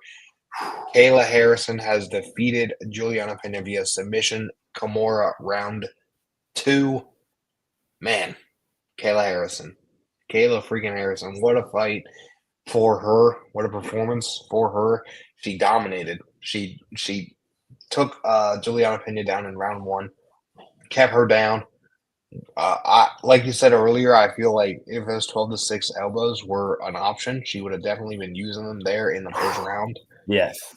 But they weren't. So she was landing some ground and pound, but she was mostly looking for a submission. Couldn't get it in round 1, but in round 2, again, got her down.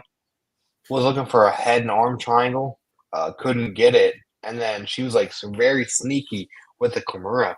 And we're getting close to the end of round 2. And I said, everyone's like, oh, like she got out of the arm triangle. And they're like, oh, because people were behind Kayla. I was like, she got that arm. I'm telling you, she snuck that arm in there. And then she tapped.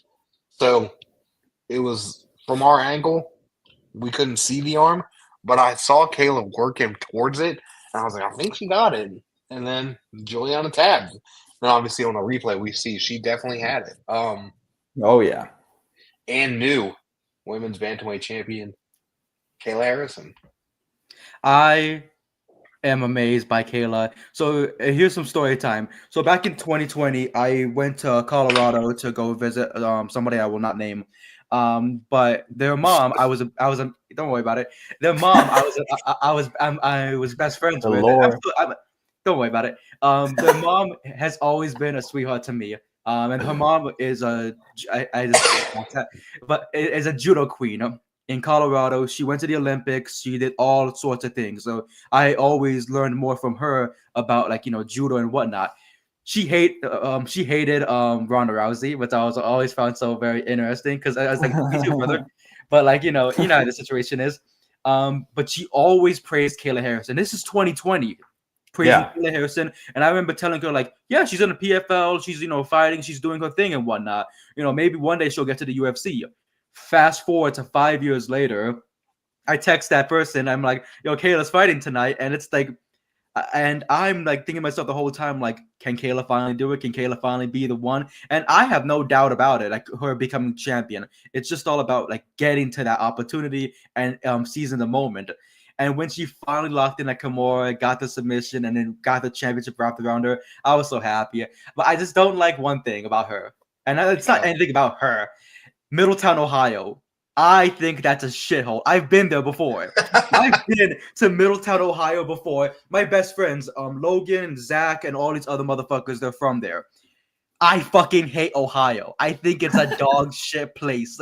I do not like it. But Kayla, sweetheart, amazing fighter, amazing person. The things she does, not only for her family, but for her friends and for her people around her, she's amazing. And I've always praised her more than Ronda, even though people are like, oh, but Ronda's the pioneer. Ronda's the one that made everything rise to the top. Yeah, motherfucker. I can bake a cake too, asshole. But that's besides the point. Like, Kayla versus Nunes is gonna be way more interesting, way more entertaining, way more fun than the Ronda Rousey fight was. Ronda was too scared to throw a punch, just like she was scared to throw a punch against Mia Tate, against Holly Holm, against all of her other opponents. That's what she had always grappled with these motherfuckers, except for certain people like Betts Correa. But that's besides the point. But Kayla, I've been waiting for her to get to this moment. PFL, yeah, it made her rise. It made her get to the top and whatnot, have some stock to her build. I would have loved to see that Cyborg fight. You know, Chris Cyborg and her have this massive rivalry. We've always wanted to see it. If we can't see that fight, we got Nunes. And Nunes coming out of retirement, I've wanted that. I didn't want her to retire in the first place. And when she retired, I was like, I kind of want that trilogy between her and Pena. And that's the great thing about this fight this past weekend. We had 2 opportunities to come out of this. If Pena pulls off the massive upset, we get the trilogy. If Kayla wins the title, we get Kayla and Nunes. That right there is a beautiful fight. And that's the thing I want to ask you two fellas. Because I don't think it happens in International Fight Week, even though that would be awesome. But do you think this fight happens Madison Square Garden November? Do you think it happens International Fight Week? Which pay-per-view do you think takes this fight? Yeah, I don't say. think it's going to be International Fight Week. Yeah, I'd probably say later. Amanda Nunes is going in the Hall of Fame that weekend. That fight's okay. That pay-per-view is next month, right? Yeah. So, like what? July what? What date is it again? Today is the 9th of June. No, I mean the pay-per-view for next month, International Fight Week one. I don't know off the top of my head. I can look though. Maxwell, you're supposed to know. No idea.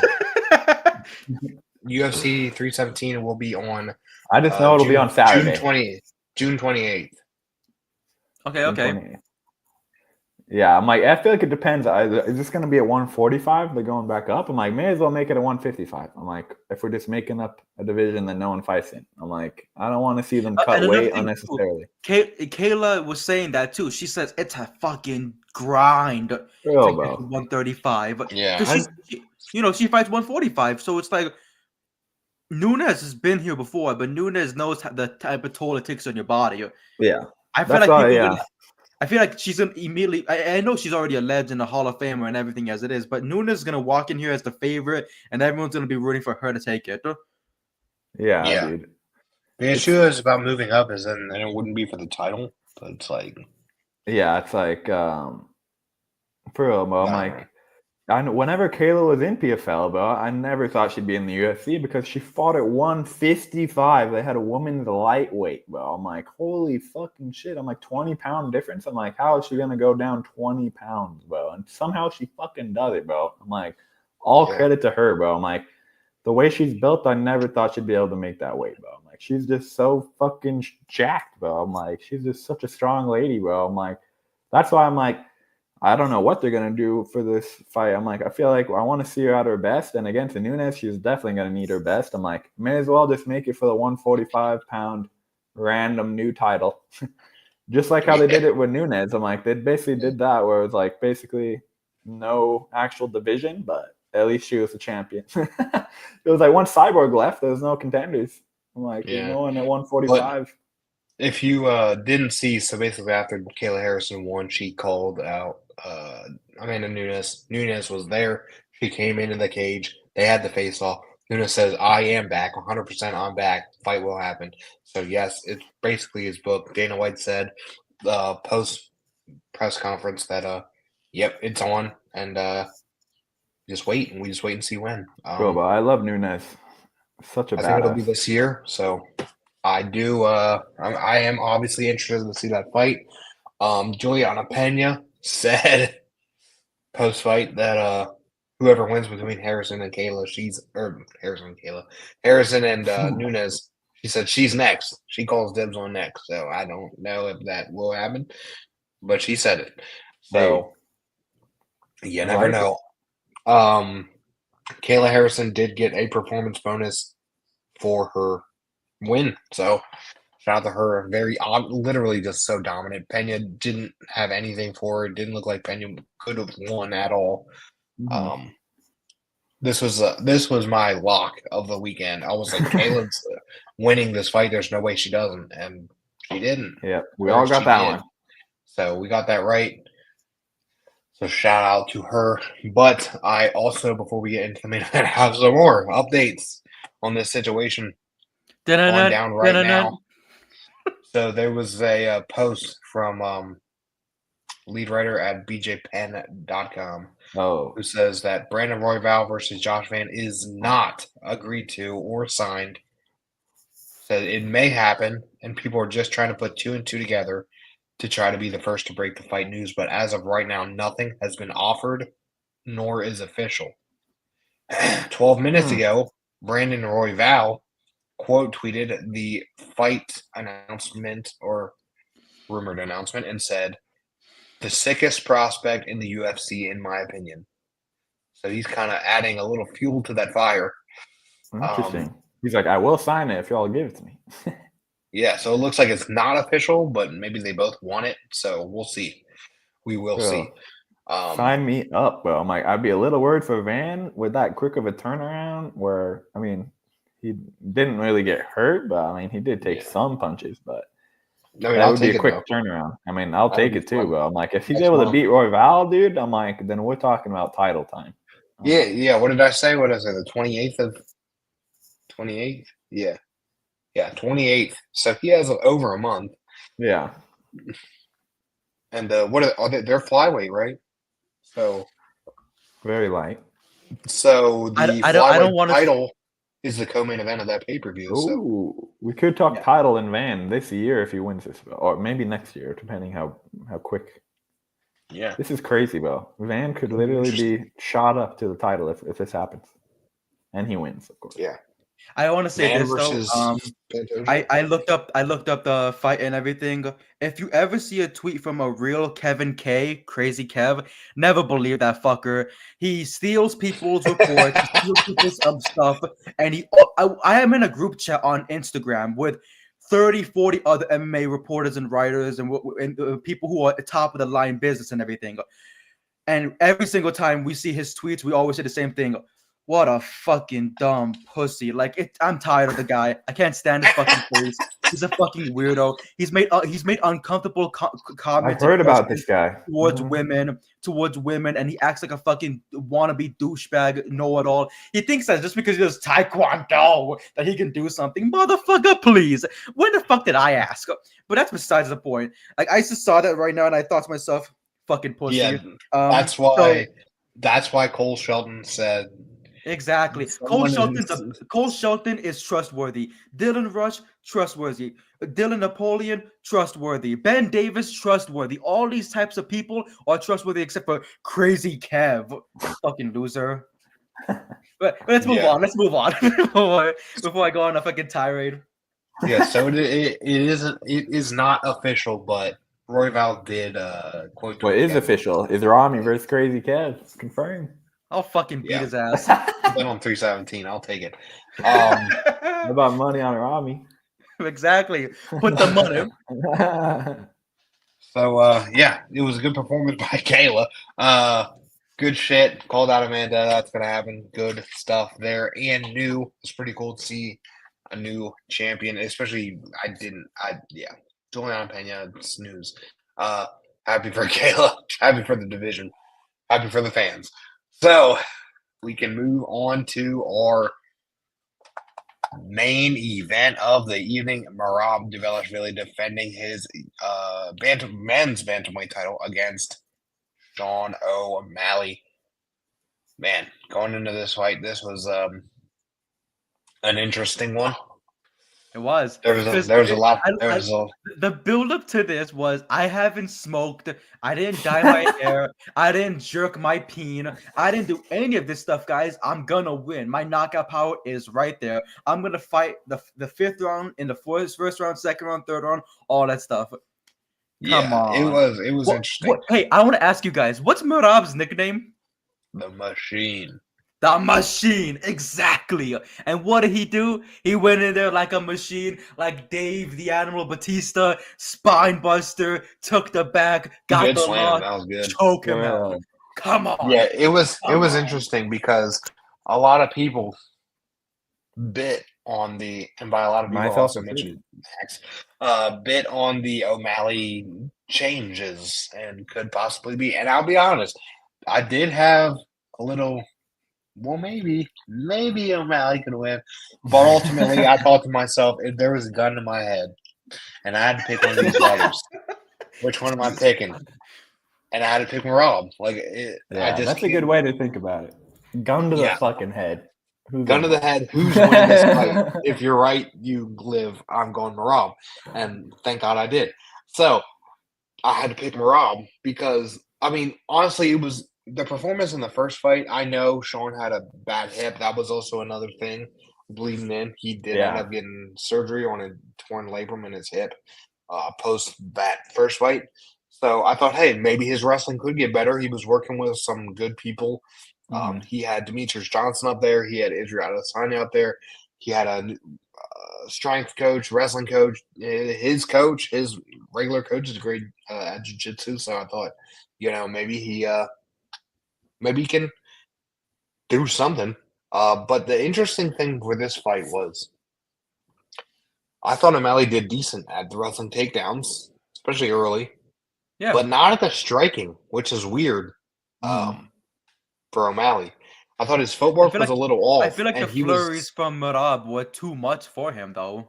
Yeah, he was. Honestly, I thought maybe he was too worried about the takedowns. He was too worried about trying to grapple and trying to defend that grappling that he was leaving his head open. And Marab was landing some shots on him. And shocking from Marab a little bit.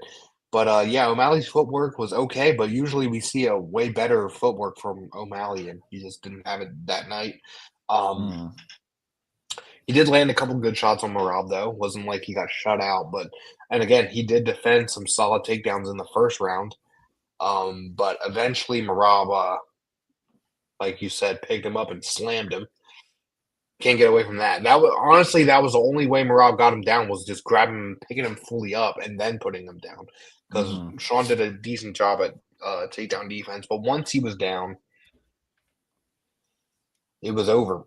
Once he got him down in that second round, he had him down in the first, and Sean did get up, but it was pretty quick. And then second round, he slammed him down, and then honestly, I wanted the fight to continue, so I felt myself cheering for Sean a little bit here in the crowd because I was like, I want to see more rounds here.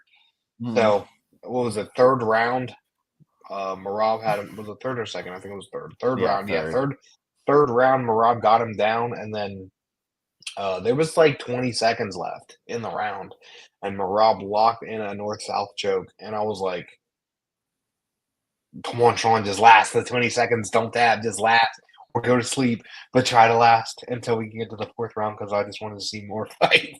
So it didn't happen, though. He ended up tapping out, and Marab gets the win via submission in round of 3. Marab Pavelski, and still your UFC bantamweight champion. And post-fight, it looks like Corey Sandhagen is next. Finally. Mr. Sandman. I'm pretty sure, Max, I ranted about this on our show back when we were on a previous site about how Corey Sandhagen should have a fucking title fight. Oh, yeah. And now we're all the way, like Years a year later. Years in the making. And finally, he's going to get a title fight. This kid, man, I feel so bad for Corey Sandhagen because he was winning. Should have got a title fight, didn't. Had to fight Umar, lost. And it's like, damn, now he's not going to get the title fight. But he ended up coming back a little bit. Umar ended up losing for the title. And now Corey is finally freaking next. Corey Sandhagen deserves a title fight. Should have had this title fight a long time ago. That being said, I don't think he beats Marab. Man, it's tough. I really struggle trying to find anyone who can beat Marab right now. And the only way Sandhagen can beat him is if he replicates what he did to Frankie Edgar. Yeah, that's going to be very fucking hard. Yeah, he has to catch him. and he's not gonna. Yeah, it's So like honestly, yeah, dude, it's almost like I feel like after what we saw in this performance, I'm like maybe Corey can do better, but yeah, I don't know, dude. It's tough, especially where we've seen Corey been submitted by freaking Aljo. So it's not like Aljo won't be giving Marab some hints, even though that was like 5 years ago. yeah, It's still, I'm sure, it's something that Marab would be thinking about it when they fight. And yeah, dude, I saw Marab talk about, and him and his coaches talk about how they're like, all right, now we just need to make him better at finishing. And like, we basically have everything else down. We just got to make him more dangerous, more urgent for the finish. I was thinking, don't you always go for the finish? What do you mean? I'm like, isn't that no fucking shit? Go for the finish. I'm like, what? But fucking clearly goes to show what I know, bro. I'm like, oh my God, it was such a difference, though, where it's like in the last fight, Marab would have him on the ground, but would kind of threaten to choke, but would kind of just use it to control him. But this one, bro, once he had that one locked in, he was not letting go, bro. I'm like, I thought O'Malley was about to escape when he rolled over, but no, dude, that just made it tighter. And yeah, dude, I fell for the propaganda, the hip propaganda, the weed propaganda, The gooning the propaganda. gooning propaganda. I fell for it all, bro. And I was thinking maybe Marab underestimates him, but no. What was I thinking? yeah. So I have two questions here, I guess. Henry Cejudo has posted that if Merab Dvalishvili can beat Corey Sandhagen and does beat Corey Sandhagen, he puts him as pound for pound GOAT in the bantamweight division. Would you agree with that? Yeah, I mean, Yeah. I would definitely agree. I gotta, you know what I mean? Yeah, like I said, I really struggle with anyone beating Merab. So I think when it's all said and done, he'll definitely be the GOAT. I can't beat the guy. Last time we saw someone as dominant as this, like defending the title, you know, going in and out of fights and dominating competition, Renan Barão. And we saw how hard it took for Renan Barão to lose a championship. Uriah Faber couldn't do it, so they had to bring in TJ Dillashaw to finally end him, and that was a massive shock at that time in the UFC world. And in the past couple of years, we witnessed hold on, who was the champion Volkanovski. before Volkanovski was a pretty good champ for a while. Yeah. Before Merab, or before Sean, I guess, was Aljamain Sterling. Aljo. Are we talking 135 champ? Yeah, 135 champ. Oh, okay. It was Aljo, Peter Yan had it. Like Peter Yan could have been something big, but then that illegal knee just derailed everything for him. Yeah. Real though. I'm like, Peter Yan, people were talking about being the GOAT for a while back when he was champ, for real, bro. I'm like, it's crazy how quickly these things can turn around, bro. He had no emotion, all power, so much pressure, and we're like, dude, no one can stop him. Bro, well-rounded, for real, bro. Can grapple, can strike, for real, bro. So yeah, 135, bro. It's one of the toughest divisions, so that's what makes it even more impressive. The fact that Merab is able to dominate, bro. I'm like, yeah, it's just crazy. Merab's, like I said, I don't see him losing. He's way too good right now, and yeah, I just don't see it. But my other question was, what is next for Sean O'Malley? On the flip side of that, he did say he's not done, but what is next? Because he now lost the title, then lost the rematch. So I don't think he's not fighting Merab again. So I think he should rematch Peter Yan. We should finally get that fight again. This time, make it a 5-round fight on a fight night. Honestly, give them those 5 rounds and let's see who the true winner can be out of that. Because last time they had like 3 rounds, and then people were like, "Oh, but you know, I think Peter won. I think Sean won. I think we should get 5 rounds out of them, and then we can see who the true winner will be." Yeah, what I think needs to happen. Sean, go back to smoking. Jan does have a fight coming up though, which has been very controversial. McGee. Yeah, Marcus McGee. He's fighting on July 26th fight night. Yeah, for the ABC card. Yeah, if Marcus McGee wins that fight, maybe Marcus and Sean. Yeah. I know they both train in AZ. I can't remember if they're gym mates. I can't remember. Let me see right here. I want to look up and see what the. Well, Song Yadong is up in title contention too, bro. So I'm like, there's some names for sure, but I'm Yeah, not sure what's gonna happen. Song, maybe Figueiredo. Yeah. Always trilogy with Marlon Vera, even though Sean said he didn't want to do that. Bring Henry out of retirement. Henry, Rob Font, and then Mario Batista. Hey, Mario Batista. He Yeah, I just could won. see that. Yeah. Mario Batista getting up there by fighting Sean O'Malley. Because if Corey's next, So Corey's next. I hate to say Umar. Yeah. I don't know if I want to I see could see Sean Umar. He might lose that one though. So yeah, that Yeah, that's why I'm like, I don't know. But it would He'll build take Umar back up. So another wrestler, but yeah, there's some decent fights there. I mean, there's guys coming up like McGee, like I said, Eamon Zahabi, who we saw at on the Canadian card. He did really good. True. Almost forgot about that performance where he looked really Vinicius Oliveira, my boy Vinicius Oliveira, he is now in the ranked number 15. So wow, he can get some wins in there. He's a he can beast. get up there. So there's some interesting fights, I guess, but it just depends on. Like, I don't think O'Malley's going to come back anytime soon. So I'm sure their division will change by the time he comes back. I agree. He wants to take a rest. He'll probably take a little while off. Maybe take a while off. I don't think we see him fight this year again. So I feel like we might see him fight November or December. One of those 2 months, I feel. For some reason, he might. But I don't want to stay too inactive and allow the division to keep moving. I'll fight somebody, November, December. Get some time off, and then get back in there. Gooning, smoking, everything. Yeah. Marab said he wants to fight again. He wants to be the first person to defend his title 4 times in 1 year. Damn. So we could see that Corey fight soon. Yeah. So yeah, O'Malley, maybe some time off, but yeah, maybe don't take too much time off because you didn't take that much damage. Submission, I mean, it wasn't a full fight.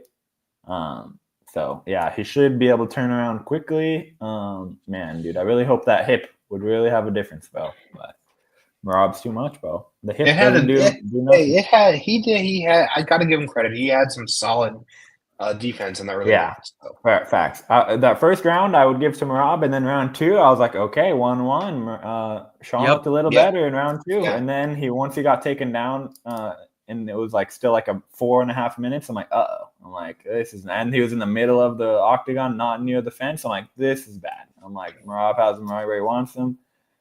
I honestly probably didn't expect the finish. I was honestly probably just like, well, it looks like this round's over. But now Marab said the fight's over. I'm not letting him back up, bro. So. Also, one of the craziest things too is that I predicted on Verdict MMA that Kayla and Marab would both win by submission, and they both won by submission. I was like, come on now, like, for real. Why can't they make top 100 or something? Why can't they make betting legal? Yeah, 162. Why can't they make betting legal in California? I don't want to have to go to Vegas. Like, step 1 foot over Vegas, do my bet, go back over, get back to California. Fuck all that. Just let me bet. Let me make money. Come on, man. I'm trying to go to Wisconsin next month. The Talktagon Vegas trip will go down just so Rami can bet. I'm betting all Rami's winnings on blackjack. Oh my god! Oh Lord! But yeah, it was a fun card. I enjoyed being there live. There was some fights like Patchy Mix was pretty disappointing to me. I thought at least Chaos strikes landed. Patchy Mix and Chaos were the 2 that I was pretty disappointed about, but everything else was awesome. Marab also got a bonus, so it was Kayla, Marab, Kevin Holland, and my personal favorite part of the night, you saying you getting that crazy knockout a bonus. So those 4 got a bonus. Fun night. I believe my performance on the night for me was definitely you saying you. Josh Van is up there, and then of course Kayla and Marab just dominant. So yeah, fun night. Good stuff. But we do have a card next week, and before we get into that, one thing I did want to mention because it was like the biggest news of the week outside of this fighting was UFC announced the launch of UFC BJJ, which is their new thing. They have Power Slap, they have the Fight Pass Invitational, and now they have UFC BJJ. It will premiere soon with the main, I guess, the first event, UFC BJJ 1. But before that, they have a Road to series where they will kind of like the Ultimate Fighter. And that will start in 6 days, so next week, and it'll all be free on YouTube. UFC BJJ Road I to was the gonna say it title, so already. there will be titles involved. I'm gonna say it already. Mikey Musumeci wins it all. There's no Yeah. denying that man. He's gonna take it all. That man is a sweetheart, and he looks like such a massive nerd. But the second he wraps his arms around you, you're fucking done for. Like I love him. I think he's one of the coolest motherfuckers ever. Once I saw his face for the UFC BJJ when I was watching the pay-per-view, I was like, oh my god. It's like feeding a bunch of midgets to Thanos. What are you doing? Like, you know what I mean? He's just eating them up over and over again. Like there's nothing that can even be put against them. I really don't know how you can beat Mikey. So it's like good luck to everybody involved because he's gonna kill you all. Yeah, He's a beast. on the Road to, the coaches are Mikey Musumeci and Rira Gabriel. Those two will fight on the first official event as the main event, and then obviously whoever ends up winning the Road Twos will also fight. And the Road Twos are for the lightweight and welterweight divisions. So we will crown some new champions there. I'm very excited for this. This 100% for me. I love this. I'm all in. I will be watching. I'll probably be covering it. So check that out on Body Slam. But yeah, so after that, we then have to, of course, take a look at next week's card here. If I can pull it up, UFC in Fight Night in Atlanta, and then it's headlined by Joaquin Buckley versus Kamaru Usman. Usman's eyes are looking at me, bro. Sheesh. This will be a fun Right in one. my eyes, like holy moly. You can see right here. Look, UFC BJJ Road to the Title, June 16th, live and free on YouTube. But we do have this not pay-per-view, Fight Night from State Farm Arena in Atlanta, Saturday, June 14th. Main card kicks off at 10 p.m. And it's honestly a solid card. ESPN Plus. Main event, number 5, Kamaru Usman versus number 7, Joaquin Buckley. If Buckley wins here, he could definitely be up there in title contention. Yeah, huge. Usman needs a win. In the co-main event, we have women's flyweight bout between Rose Namajunas and Miranda Maverick, who's fighting up. Forgot about this one. The title.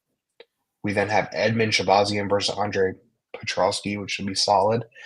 Cody Garbrandt is back, and he does have that new freaking face tattoo against For real, bro. Oh my god. Raoni Barcelos.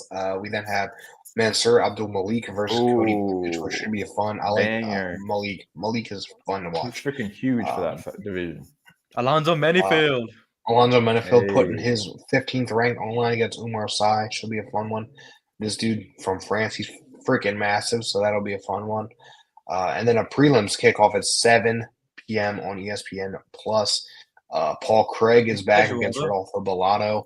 This will be a grappling match, I'm sure. Wasn't it rescheduled for this? Yeah, it was. Nice. Michael Chiesa is back against Court McGee. Some legends here going at it. Court McGee still fighting? Holy shit! No, listen.